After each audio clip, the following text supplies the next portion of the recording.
मुअत्तल set aside भी कर दिया जाता है and then of course accordingly denotifications नहीं होती।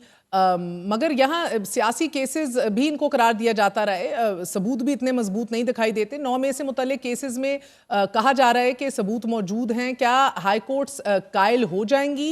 ये अगला मरहला, ये ऑप्शन रियलिस्टिकली अभी भी मौजूद है या अगले 50-55 दिन में ये ज़िमनी इंतखाबात होते दिखाई दे रहे हैं आपको? बहुत शुक्रिया आपका। देखिए, सबसे पहले तो ये देखने की ज़रूरत है कि क्या जो ट्रायल कोर्ट के फैसले थे, हम्म। वो कानून और आइन के हवाले से जो मुरवजा प्रैक्टिस है, उनकी बुनियादों के ऊपर थे। क्या वो आइन और कानून के टचस्टोन्स पर पूरा उतरते हैं?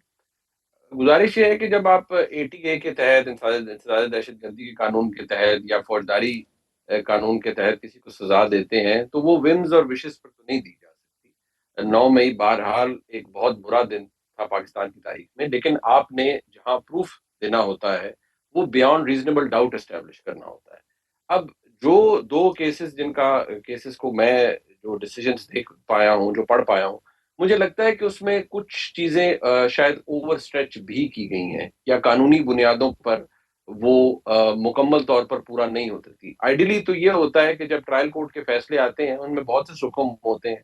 जब वो हाई कोर्ट की स्टेज पर जाते हैं, तो उनको ज़्यादा डिटेल में थ्रैश आउट किया जाता है और जो डिफेंस होता है, वो कोई ना कोई उसके अंदर से लकूना निकाल लेता है अपने क्लाइंट के लिए। हम्म। बट यहाँ एक एलिमेंट ये है कि हमारे मुल्क में एक तारीख भी रही है कि जिस तरह से अदलिया के फैसले आते रहे हैं ट्रायल कोर्ट्स को, चाहे वो फौजदारी कोर्ट्स हों यानी सेशन कोर्ट्स हों या वो अकाउंटेबिलिटी कोर्ट्स हो, मैनिपुलेशन भी होती है, बहुत सब कुछ होता है। इसके अंदर आपको इन आइसोलेशन इन फैसलों को नहीं देखना चाहिए। हम्म। ये फैसले आउटकम है उस उस डिस्क्वाइट का जो मौजूद है हमारे मुल्क के सियासी निज़ाम के अंदर, जिसमें बाकायदा तौर पर आपको नज़र आता है कि पिछले समझे 2.5 साल से या 3 साल से एक तनाव नज़र आता है पाकिस्तान में, एक बड़ी जमात तहरीक-ए-इंसाफ और पाकिस्तान की एस्टेब्लिशमेंट के दरमियान।